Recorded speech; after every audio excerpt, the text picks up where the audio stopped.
بسم اللہ الرحمن الرحیم۔ ابتدا کی ہم نے اللہ تعالیٰ کے نام سے جو تنہا عبادت کے لائق ہے۔ آپ اور میں اس چیز کی گواہی دیتے ہیں کہ محمد صلی اللہ علیہ وسلم اس کے آخری نبی اور رسول ہیں۔ الحمدللہ رمضان کا مہینہ برکتوں والا مہینہ ہے۔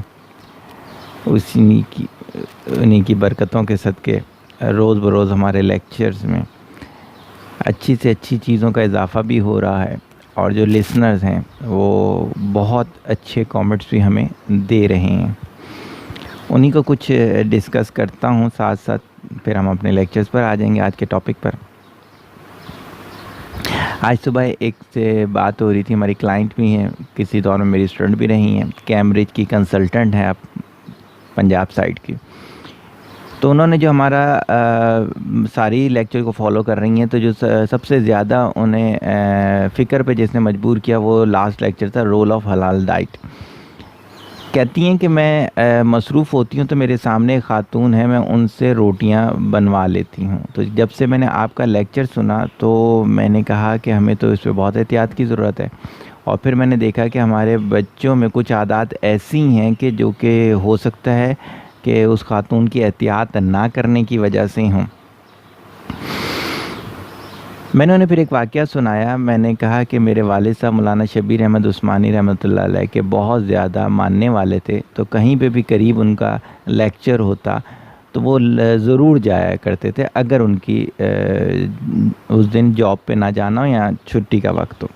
ایک دفعہ وہ گئے لیکچر لینے کے لیے، تو وہاں کی انتظامیہ جو تھی وہ بہت ناراض سی تھی، اور انہوں نے اس کا اظہار مولانا صاحب سے بھی کیا۔ تو مجمع میں انہوں نے ذکر کیا کہ انتظامیہ آج ہم سے خائف ہے۔ اس کی وجہ انہوں نے یہ بتائی کہ میں اپنا آٹا ساتھ لے کر آیا ہوں۔ تو انتظامیہ نے یہ کہا کہ حضرت ہم اتنے زیادہ کم ظرف لوگ ہیں کہ آپ کی 2 روٹیوں کا آٹا نہیں کر سکتے تھے۔ انہوں نے کہا ایسی بات نہیں ہے، یہ جو آٹا ہے نا یہ والا آپ نہیں لا سکتے تھے۔ تو ان کے چاہنے والے ماشاءاللہ بہت تھے اس دور میں۔ کہتے ہیں آپ بتا دیتے ملک کے کس جگہ سے یہ آتا ہے، اللہ کرتا ہم لے ہی آتے۔ کہتے ہیں یہ بھی بات نہیں ہے۔ تو انہوں نے کہا حضرت پھر بتا ہی دیں، ہماری جو یہ کنفیوژن ہے یہ دور کر دیں۔ انہوں نے کہا یہ میری والدہ جو چکی پیستی ہیں نا، یہ اس کا آٹا ہوتا ہے۔ تو اس پر انتظامیہ نے کہا بالکل صحیح ہے، وہ محبت بھرا آٹا تو ہم لا ہی نہیں سکتے۔ اب یہ ہے کہ اتنی احتیاط سے جو زندگی گزر رہی ہوتی ہے اس کا آؤٹ پٹ بھی اتنا ہی زیادہ ہوتا ہے۔ جیسے آج کے صبح کے سیشن میں ان کے ساتھ میری بات چل رہی تھی، تو میں نے کہا بالکل آپ کو خود ہی روٹی پکا کے دینی چاہیے بچوں کو۔ کہتے ہیں زیادہ تر تو خود ہی پکا کے دیتی ہوں، کبھی کبھار۔ اور کہتی ہیں یہ میری آبزرویشن ہے کہ جب سے میں نے ان خاتون سے روٹیاں پکوانا شروع کی ہمارا کھانا ہی کم ہو گیا۔ میں نے کہا بالکل ہوگا۔ میں نے کہا آپ تھوڑی دیر کے لیے میرے سب کانشیس والی چیزوں کو سامنے رکھیں، آپ بولیں، اور جو لسنر ہیں ان کو بھی میری یہی بات ہے، روٹی اور تھوڑی دیر رکیں، اس کے بعد بولیں ماں کی پکائی ہوئی روٹی۔ آپ کے برین کی اسٹیٹ چینج ہوگی، دونوں سیم نہیں ہوں گے، صحیح ہے نا؟ تو یہ صرف کہنے کی حد تک ہے، جب اس میں عمل بھی شامل ہو جائے اور کتنی اس میں برکت آ جاتی ہے۔ اچھا، اسی میں اگر ہم اپنے ارد گرد دیکھنا شروع کریں تو مجھے ایک اور چیز یاد آ گئی، اس کو بھی میں نے کئی مواقعوں پر شیئر کیا، لیکن ایسی اچھی بات ہے کہ اسے یہاں پر بھی شیئر کرتے ہوئے مجھے خوشی محسوس ہوگی کہ ابو کے استاد تھے حافظ عبدالجبار صاحب، انہوں نے ہی میرا نام بھی رکھا۔ دیوبند کے عالم دین تھے، اس دور کے اہم اسلامیات تھے۔ ایک دفعہ اپنی والدہ کی عیادت کے لیے گئے، رہتے کراچی میں تھے، ان کی والدہ لاہور کے کسی قریبی علاقے میں رہتی تھیں۔ واپسی پہ ان کی جیب کٹ گئی، تو وہ انارکلی بازار میں گئے، تو یہ جو آزار بند اور پراندے بے کی دکان ہوتی ہیں انہیں کہتے ہیں کہ ہمیں کچھ دیں، ہمارا شناختی کارڈ رکھ لیں، ہم گھوم پھر کے بیچیں گے، اور جو پروفٹ میں سے آپ نے حصہ ہمارے کو دینا ہے دے دیں تاکہ ہمارا کرایہ پورا ہو جائے۔ انہوں نے دے دیے ان کو، اور یہ غالباً 15-20 منٹ کے بعد واپس آئے، اور وہ انہوں نے واپس ہی کہتے ہیں اتنے بک گئے ہیں جتنے بھی ہمارا کرایہ ہو جائے گا۔ تو وہاں پہ دکاندار جو ہوتے وہ کھڑے ہو گیا اور حضرت کے پیر پہ ہاتھ لگا کے کہتے ہیں کہ حضرت آپ ہماری دکان پہ بیٹھیں۔ کہتے ہیں ہمیں 30 سال ہو گئے یہ کام کرتے ہوئے، آج تک ایسا نہیں ہوا جیسا آپ کے ساتھ ہوا۔ تو حضرت نے فرمایا کہ ہم نے صرف نیت یہ کی تھی کہ ہمیں اتنے پیسے مل جائیں جتنے میں ہم نے واپسی کا کرایہ، اس سے زیادہ کی تو ہوس ہے، وہ تو ہم نے کرنی ہی نہیں ہے اس چیز کی۔ انہوں نے بہت کہا کہ آپ فیملی کو یہاں بلا لیں، آپ جو حساب کتاب رکھنا ہے وہ حساب کتاب کر لیں، کہتے نہیں اس کا ہے ہی نہیں۔ پھر انہوں نے ان سے پتہ وغیرہ لیا کہ اگر کبھی ہمارے لیے کوئی مسئلہ ہوگا تو ہم آپ کو کال کر لیا کریں گے۔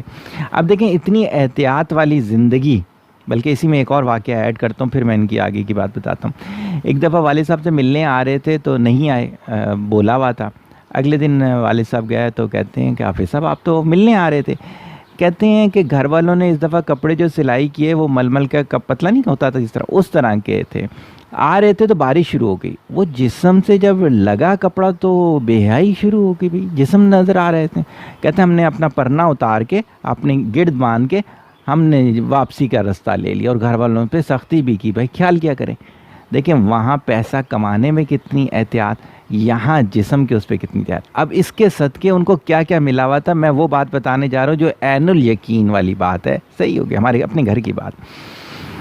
ہماری دادی ایک دفعہ بیمار ہو گئی پنجاب میں، تو ٹیلی گرام آیا جو جس کا ذکر ہم نے پہلے بھی کیا، تو اس پر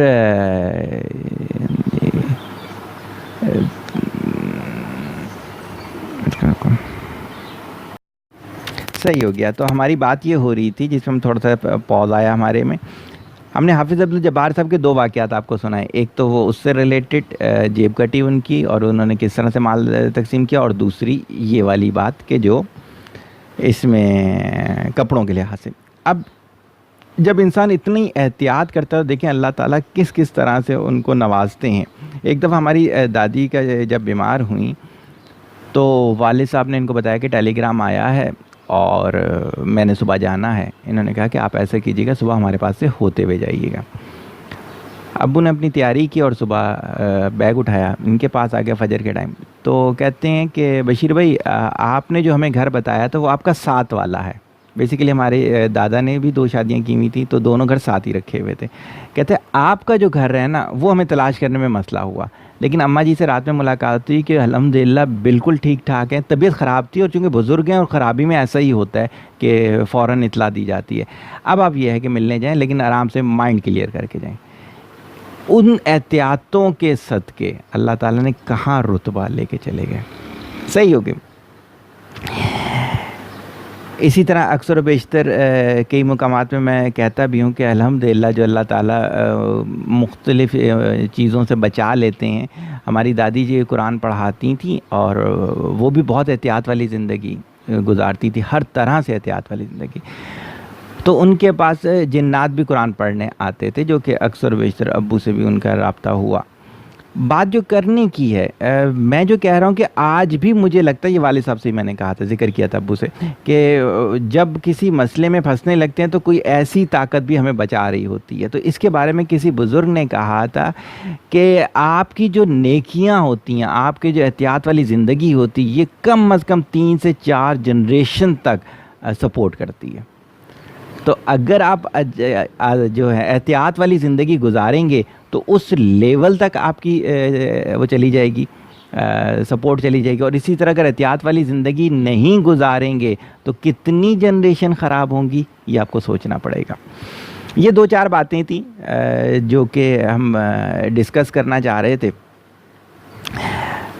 پھر کیا ہے کہ لیکچرز ہو گئے یا علم والوں کی صحبت ہو گئی، یہ تو اسی طرح سے ہے کہ جتنا بیٹھیں گے اتنا آپ کو علم ملے گا۔ اس کا بھی ایک کسی جگہ ذکر میں نے کیا کہ کسی بادشاہ کے دربار کی بات ہے کہ شہزادے نے پہلی دفعہ روزہ رکھا تو روزہ بہت زیادہ لگنا شروع ہو گیا۔ علماء سے پوچھا گیا کہ کیا کیا جائے، تو وہاں پر ایک صفائی کرنے والے صاحب تھے، انہوں نے کہا میں یہ بتا سکتا ہوں کیا کیا جائے۔ کہتے ہیں نان مسلم بچے بلائیں ان کے ہم عمر، وہ آ گئے، کہتے ہیں اب لیمو منگائیں، کہتے ہیں کاٹ کے ان کو بولیں ان کو چاٹیں۔ انہوں نے چاٹا تو اس سے اس بچے کے منہ میں لعاب آیا اور اس سے اس کا گلا تر ہونا شروع ہو گیا۔ تو علماء نے کہا کہ ہمیں یہ چیز سمجھ میں نہیں ہے، یہ حکمت آپ کو کیسے آ گئی؟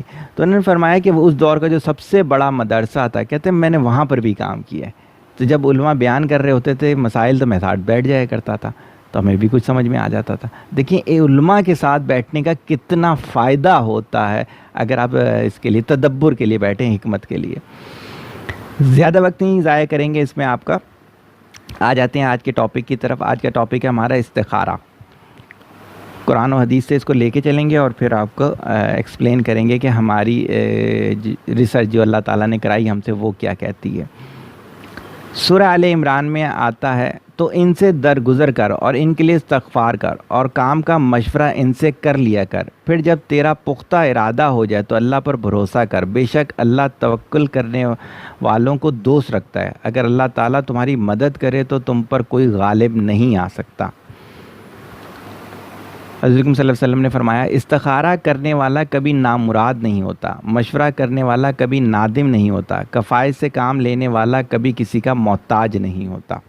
ایک اور مقام پہ فرمایا, ابن آدم کی سعادت میں سے ہے اس کا راضی ہونا اس چیز کے ساتھ جس کا اللہ تعالیٰ نے اس کے لیے فیصلہ فرمایا, اور ابن آدم کی بدبختی سے ہے اس کا اللہ تعالیٰ سے استخارے کو ترک کرنا, اور ابن آدم کی بدبختی میں سے ہے اس کا اللہ تعالیٰ کے قضا اور قدر کے فیصلے سے ناراض ہونا. استخارہ کیا ہوتا ہے؟ استخارہ کہتے ہیں مشورہ کرنے کو, اشارہ لینے کو. کن معاملات میں استخارہ کرنا چاہیے اور کیسے کرنا چاہیے ہے؟ جہاں کنفیوژن ہو وہاں استخارہ بنتا ہے. جہاں کنفیوژن نہ ہو, جیسے حلال و حرام میں کوئی کنفیوژن نہیں ہے کہ کوئی شخص بولے کہ میں نے حلال طریقے سے نوکری کرنی ہے یا حرام طریقے سے کرنی ہے, میں استخارہ کر لیتا ہوں. نہیں, اس پہ استخارہ بنتا ہی نہیں ہے.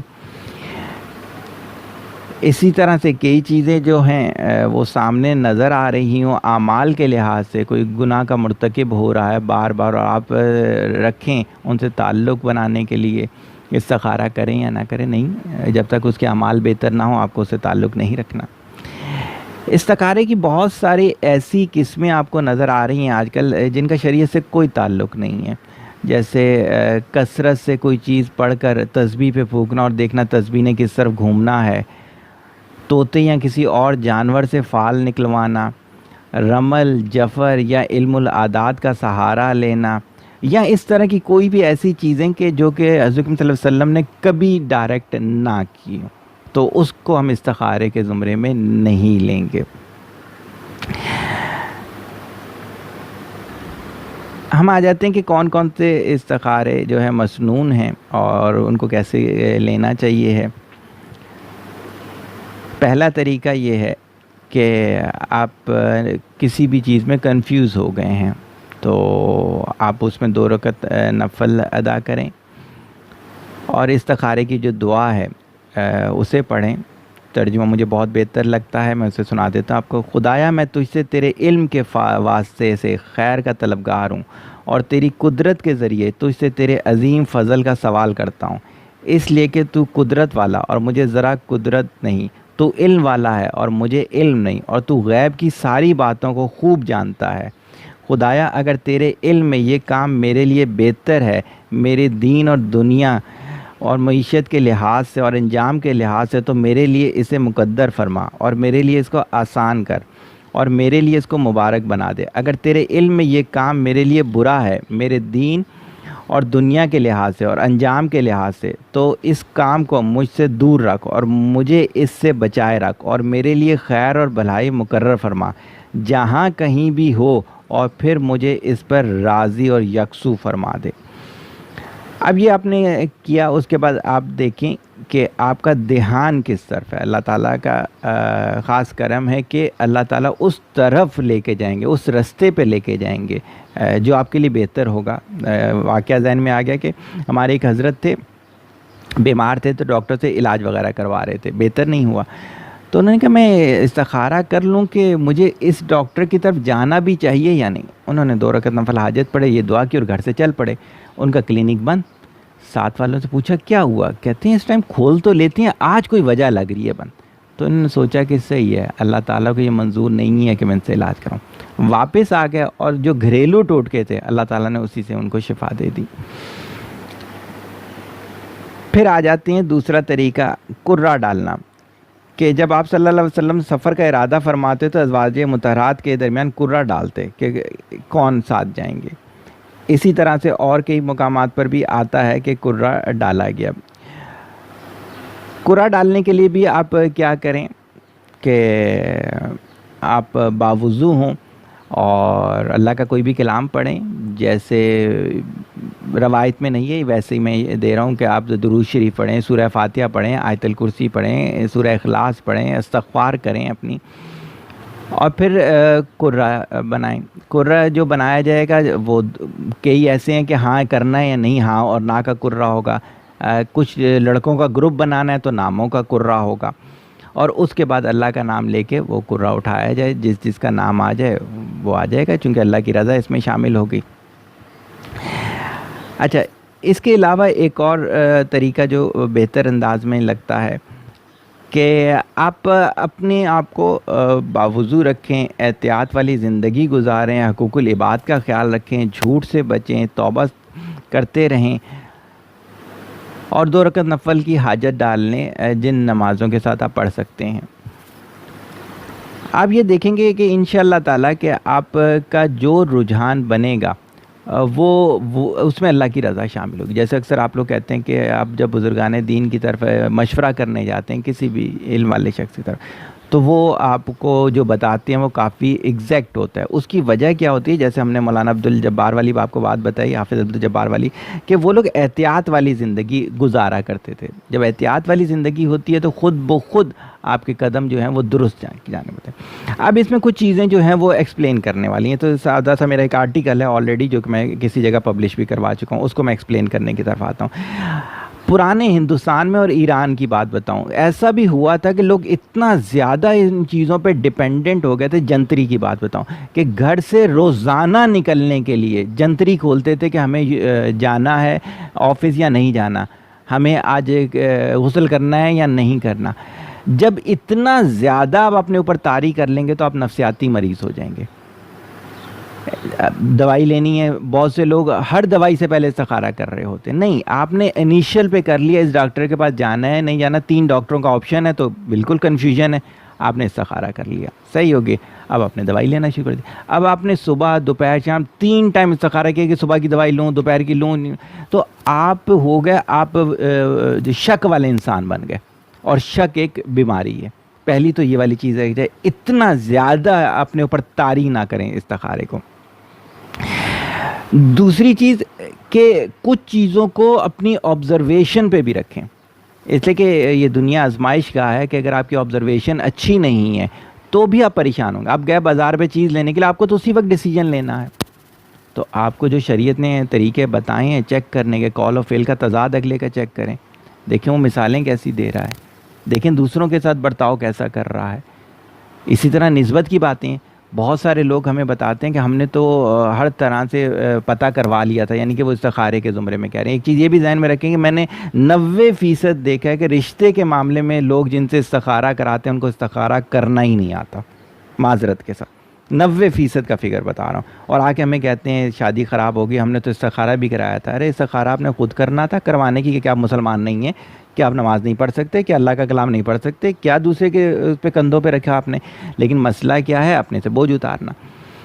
اب کیا ہے کہ چلیں وہ چیز آپ نے کر لی, اس کے بعد اگر دیکھیں ڈائریکٹ سی باتیں سمجھ میں آ رہی ہوں گی کہ جو لڑکا یا لڑکی ہے وہ دین سے بالکل ہی لاپرواہ ہے, جو اللہ کی نہیں مان رہا تمہاری کہاں سے مانے گا.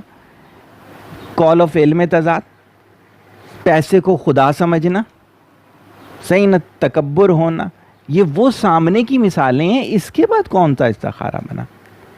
اس لیے کہ اگر آپ کو سامنے ساری برائیاں نظر آ رہی ہیں تو اس کے بعد تو اللہ بولیں گے کہ یار آپ کی عقلوں پہ پردہ ڈلا ہوا ہے, کہ اتنی واضح چیزوں کے بعد بھی آپ کو نہیں سمجھ میں آ رہا. تو یہ وہ چھوٹی چھوٹی چیزیں ہیں جو کہ ہمیں روزمرہ کی زندگی میں دیکھنی ہے. اچھا, ایسی چیزیں ہمیں کیوں نہیں سمجھ میں آ رہی ہوتی, اس میں بھی پھر وہی چیز آ جاتی ہے کہ ہم احتیاط والی زندگی نہیں گزارتے. رول آف حلال ڈائٹ کی جو کہا تھا, حلال ہیبٹس کی جو ہم نے بات کی تھی, وہ پھر ہم آ جاتے ہیں اس طرف. اکاؤنٹیبلٹی والا جو ہمارا لیکچر تھا کہ ہم کبھی یہ سوچتے ہی نہیں ہیں کہ ہم نے مرنا ہے, ہم نے کسی کو جواب بھی دینا ہے, ہم خود خدا بنے ہوئے گھوم رہے ہوتے ہیں.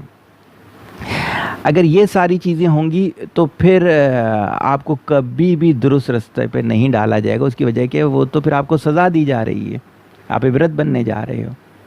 تو اللہ تعالیٰ سے ہماری دعا ہے کہ اللہ تعالیٰ ہمیں سیدھے راستے پہ رہنے کی توفیق عطا فرمائے، اور ہمیں اس استخارے کو کرنے کی توفیق عطا فرمائے جو کہ برحق ہے، بجائے اس کے کہ ان نام نیاز استخاروں کے پیچھے ڈال دے جو کہ سراسر گمراہی کی طرف ہے۔